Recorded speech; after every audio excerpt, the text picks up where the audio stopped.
नमस्कार, बहुत स्वागत है आपका। आप देख रहे हैं ग्रैंड धमसन मार्ग। सावन का महीना शुरू हो चुका है 17 जुलाई से ही, और 22 जुलाई को सावन का पहला सोमवार है। और पूरे सावन के महीने में शिवालय में शिव जी विराजते हैं साक्षात।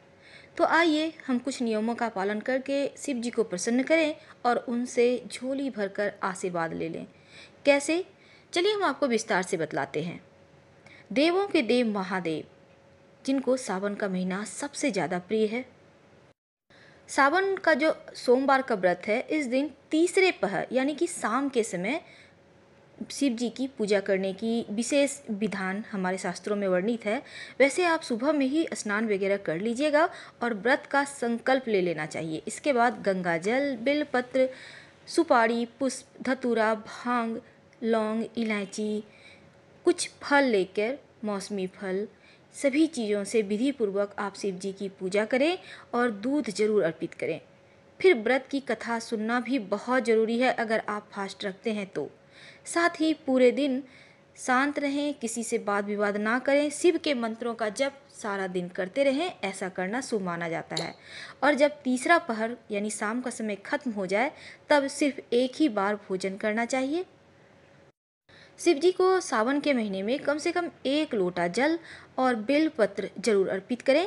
और हमारे शास्त्रों में बैंगन खाने से बचना चाहिए, ऐसा बताया गया है सावन के महीने में, क्योंकि बैंगन को अशुद्ध की श्रेणी में रखा जाता है। साथ ही अल्कोहल, नॉनवेज, लहसुन, प्याज जैसी चीज़ों से भी दूर रहना चाहिए।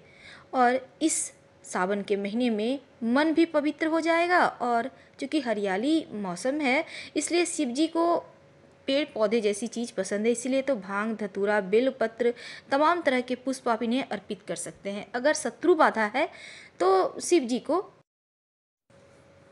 को जवा कुसुम, जिसे हम गुड़हल का पुष्प भी कहते हैं, आप जरूर अर्पित कीजिए। शत्रु बाधा समाप्त हो जाती है। व्रत करने के कुछ नियम हैं। सोमवार का व्रत रखने से, सावन का सोमवार का व्रत रखने से चंद्रमा, आपका जो मन का स्वामी है, वो मजबूत होता है। और जैसे फेफड़े की बीमारियां हैं, दमा, मानसिक बीमारी, मानसिक टेंशन, इन चीज़ों से मुक्ति मिलती है। और अगर लड़कियां हैं, विवाह नहीं हो पा रहा है, तो ऐसा मान्यता है कि 16 सोमवार का व्रत करने से लड़कियों को उत्तम पति और उत्तम ससुराल की प्राप्ति होती है। साथ ही चंद्रमा यानी मन भी मजबूत होता है। अगर आप व्यवसायी हैं, नौकरी है, तो नौकरी में है तो इन चीज़ों की अगर कोई बाधा है, समस्या है, तो उसे दूर करने के लिए सावन के महीने में सोमवार का फास्ट जरूर रखें। और सच्चे मन से जो भी व्यक्ति शिव जी की पूजा करता है, उसे शिवलोक की प्राप्ति होती है। साथ ही साथ तमाम जो पाप है वो भी नष्ट हो जाते हैं।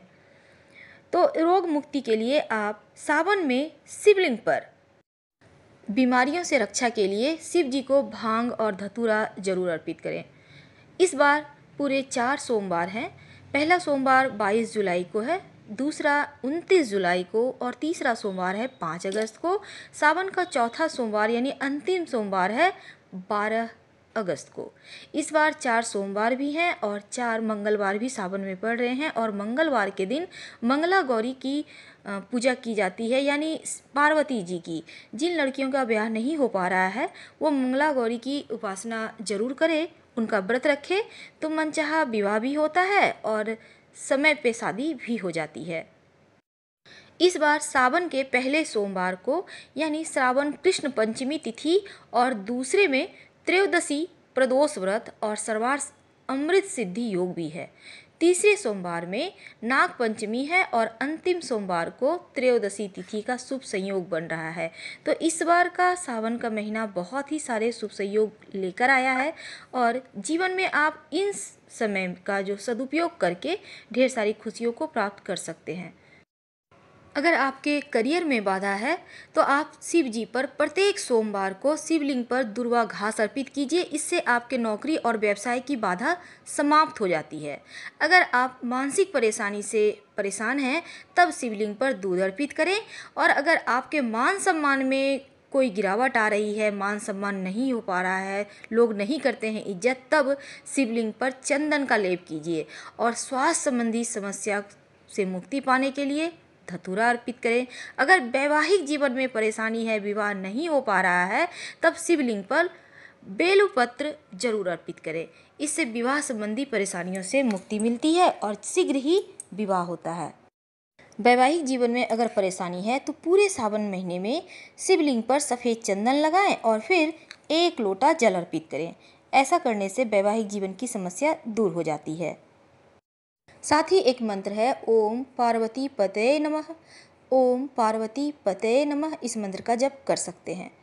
हम आपसे विदा लेते हैं। अगर वीडियो पसंद आए तो प्लीज़ लाइक कर सब्सक्राइब करना मत भूलिएगा। धन्यवाद। हर हर महादेव। फिर मिलेंगे।